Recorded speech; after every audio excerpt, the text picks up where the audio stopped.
Good morning to all my lovely students. I hope you all are doing well. So beta, as you know, we have started our music class from the last week of Friday. So today is our second music class. Last week I taught you one Saraswati Vandana, and good thing is that I am receiving your feedback, your homework from the WhatsApp. Still I am waiting for some students, they are not sending their homework. So बेटा जी आपको एक चीज़ clear कर देती हूँ कि ये आपके जो भी होमवर्क आपको दिया जा रहा है ये ज़रूरी है, क्योंकि इसी पर आपकी एनुअल ग्रेड्स डिपेंड करती है. So please take it very seriously. आज हम बेटे सेकंड म्यूज़िक क्लास में शुरुआत करेंगे कुछ संगीत की थ्योरी से. भारतीय शास्त्रीय संगीत आखिर है क्या? तो बेटा जी, भारतीय शास्त्रीय संगीत गायन, वादन और नृत्य के समावेश को कहते हैं, यानी कि the combination of the music instrument, vocal instrument and the dance instrument is called भारतीय शास्त्रीय संगीत. ठीक है. उसी प्रकार आपके मन में ये भी प्रश्न आता है कि भारतीय शास्त्रीय संगीत में कितने स्वर हैं. तो कुछ का मानना है कि भारतीय शास्त्रीय संगीत के 7 स्वर होते हैं. तो बेटा ऐसा नहीं है.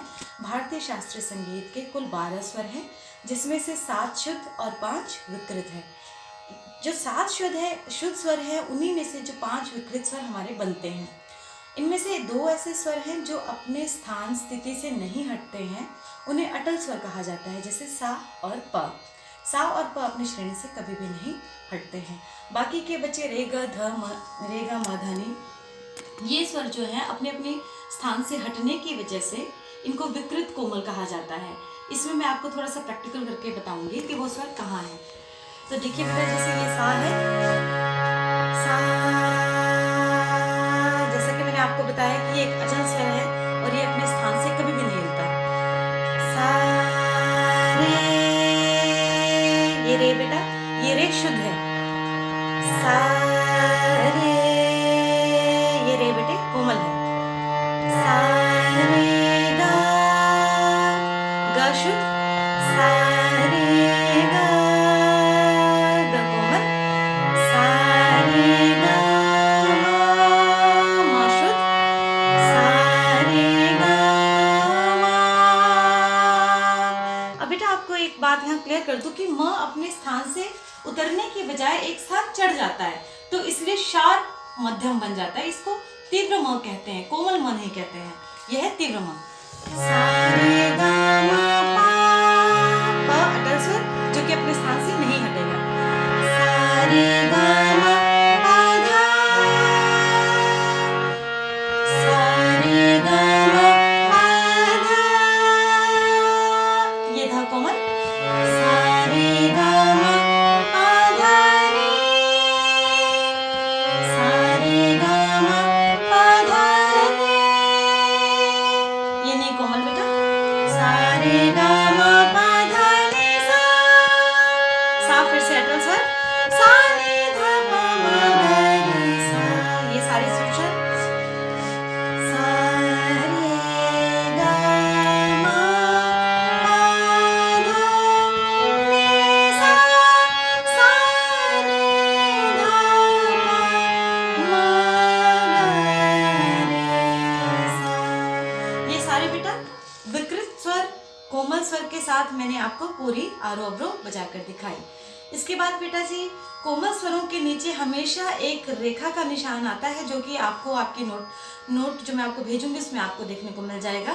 इसके अलावा आज प्रैक्टिकल में हम लोग आपके ही सिलेबस की, आपके ही स्कूल की एक प्रेयर करेंगे, लाइक अ सनफ्लावर, जो कि राग बिलावल पर बेस्ड है.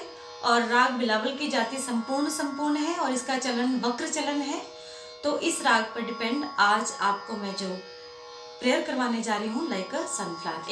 एक बार मैं बेटे स्थाई अंतरा गाकर कहूँगी, एक बार मैं उसी स्थाई अंतरे को नोटेशन में कहूँगी, ताकि आपको बजाने, अपने इंस्ट्रूमेंट्स में बजाने में भी कोई प्रॉब्लम ना आए.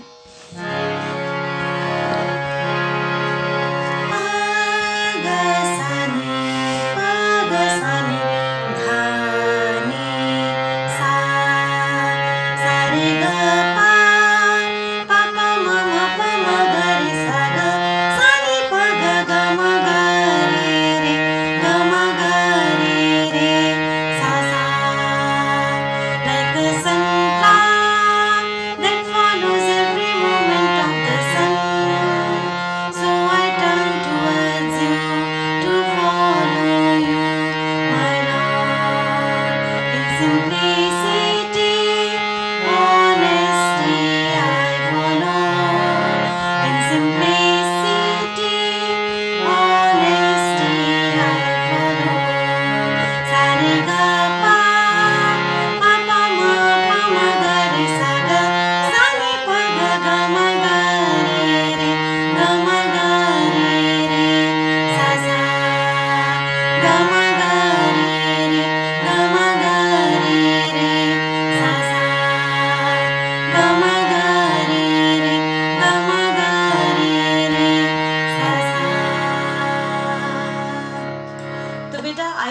आपको आज की क्लास में सब समझ आया होगा।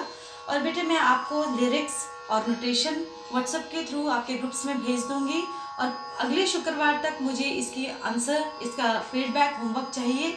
और अगर आपको कोई भी चीज़ समझ नहीं आती है तो आप मुझे किसी भी वक्त 7 बजे से पहले पूछ सकते हैं। शाम के 7 बजे से पहले आप लोग मुझे पूछ सकते हैं। आप अपना सब बहुत ध्यान रखें, सुरक्षित रहें, घर पर रहें, और फिर से मुलाकात होगी अगले शुक्रवार। Thank you so much.